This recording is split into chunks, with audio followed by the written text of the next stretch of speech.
Bonjour à tous et merci de nous suivre. Commençons cette revue de presse ce jour avec le premier news magazine camerounais Défi Actuel qui parle de vie chère et s'interroge comment maîtriser la flambée des prix.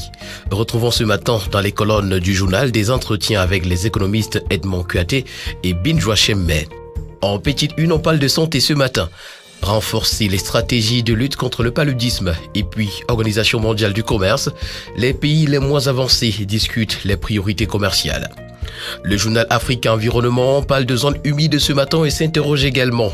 S'achemine-t-on vers la perte totale de cet important écosystème? Selon United Nations Environment Programme, près de 70 000 hectares de forêts de mangroves du Cameroun ont été radicalement décimés entre 1980 et 2006. L'information ce matin, vous l'aurez en parcourant la page 6 du journal. Pour le quotidien Le Jour d'Amanmana, on parle de la fête de la jeunesse et de ces jeunes qui parlent au président. Chômage, insécurité, drogue, corruption, transition générationnelle, agriculture. Ce qu'ils ont dit est à retrouver ce matin des pages 2 à 3. Transport urbain, Yango a été suspendu. Et puis dans le Noun, la tension persiste à Magba. Le quotidien L'Info à chaud qui parle également de Yango ce matin, titre « Non-respect de la réglementation en vigueur, Yango n'est plus Nyanga ». Le ministre des Transports stoppe les activités de Yango qui ne s'empresse pas de rouler selon la loi du 23 juillet 2001 régissant les professions de transporteurs routiers au Cameroun et le décret du 10 octobre 2022 fixant les conditions d'accès aux professions de transporteurs routiers. La Ligue camerounaise des consommateurs salue la remarquable qualité de service de Yango et il encourage à se conformer à la réglementation en vigueur pour reprendre rapidement ses activités. Les éclairages de l'ingénieur et financier Patrick Eodé sont à retrouver ce matin des pages 2 à 3. Hausse du prix du taxi, 50 francs CFA, pas plus. C'est à retrouver également ce matin dans les colonnes du journal. Et puis 10 commis d'or, Magba, notre ticarité a pesé. C'est à retrouver en page 8. Le journal politique sans kiosque ce matin, s'agissant des élections en Afrique, nous présente les 6 pays africains qui connaîtront une présidentielle en 2023. D'après le calendrier électoral, le continent africain devrait connaître 6 présidentielles en 2023, avec le Nigeria en février, la Sierra Leone en juin, le Libéria en octobre, Madagascar en novembre, la République démocratique du Congo en décembre et enfin le Gabon au second semestre. Des échéances parfois incertaines, souvent tendues et même critiques dans les pays qui n'offre guère d'alternance pacifique, sans compter la Libye et le Soudan du Sud, qui passeront leur tour en 2023. Le point hebdo ce matin, à sa grande une, titre « Bataille de succession, lutte de pouvoir, les pharisiens ». D'après le journal, 40 ans de pouvoir, 20 ans de haute trahison. Paul Biya a dans sa chaussure des collaborateurs véreux dont la plupart se retrouvent en prison et qui ont posé des actes répréhensibles contre la patrie. L'assassinat de Martinez Zogo, fait de traîtrise qui choque le monde entier, est cette plaie qui semble ouvrir le pan barbare des hostilités actuelles. Le point du jeudi est à retrouver ce matin en page 7. Obsèque d'Ekambé Brillant en haut de une ce matin, vague d'hommage. Et puis en pied de une, SDF, le hold-up s'interroge l'hebdomadaire Le Point. L'hebdomadaire Sans Détour, quant à lui, ce matin, est plutôt intéressé par les suites de la hausse des produits pétroliers et nous parle de revalorisation actée des prix des transports routiers. Le prix du ramassage par taxi passe de 250 francs à 300 francs CFA le jour et de 300 francs à 350 francs CFA la nuit.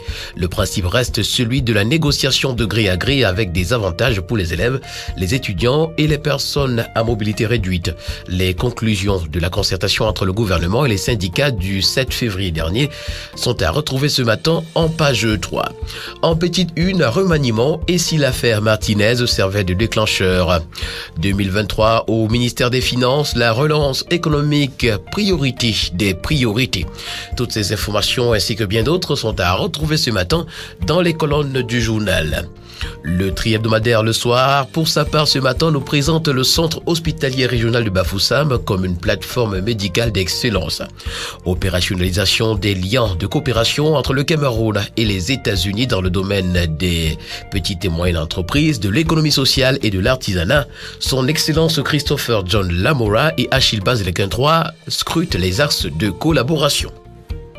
La grande tribune ce matin parle des aéroports de Kribi, Bertoua et Tiko et nous renseigne que la mise en service est annoncée cette année.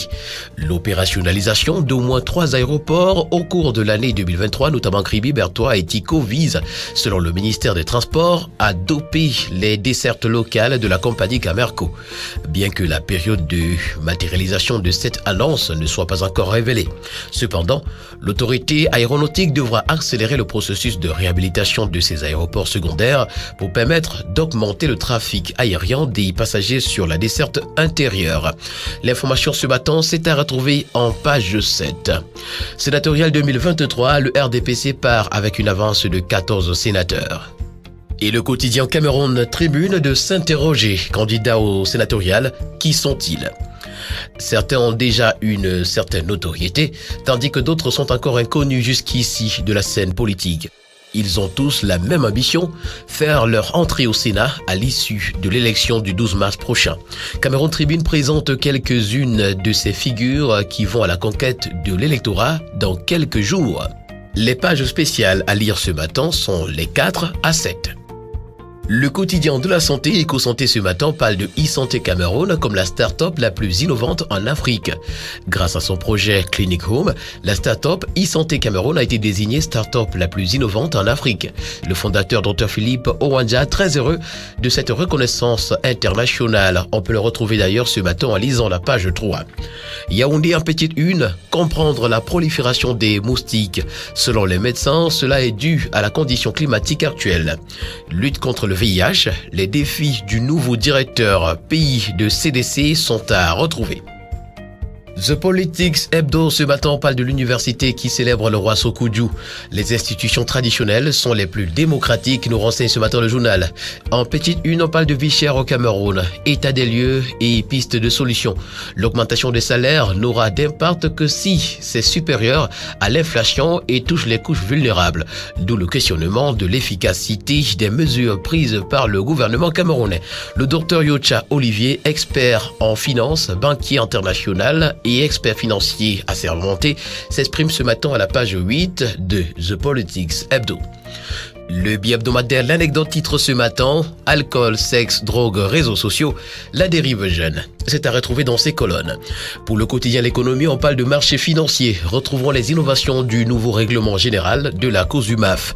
Avant l'adoption du texte final, les acteurs et intervenants du marché financier sont appelés à formuler des observations et propositions jusqu'au 15 février 2023. En petite une, interdiction des activités de Yango, les clients sont aux abois. Approvisionnement en eau potable, les raisons de l'arrêt de la station d'Akomniada nous sont présentées. Et puis titre public, le ministère des Finances autorisé à rechercher 450 milliards de francs CFA.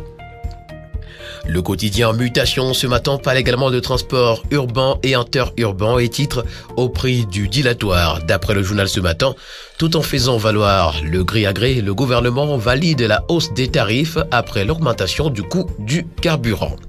Terminons ce jour avec le quotidien Vert Émergence qui parle des assassinats de journalistes au Cameroun et nous renseigne que l'ONU entre en scène. En petite une, hausse des prix de carburant, les chauffeurs des transports routiers chargent le gouvernement. Utilisation responsable des réseaux sociaux, le mine postel est en avant-garde. Mesdames et messieurs, voilà qui met un terme à cette autre sortie de la revue de la presse camerounaise. Merci d'avoir été à l'écoute et rendez-vous demain pour une nouvelle édition. D'ici là, portez-vous bien. Agréable journée à tous.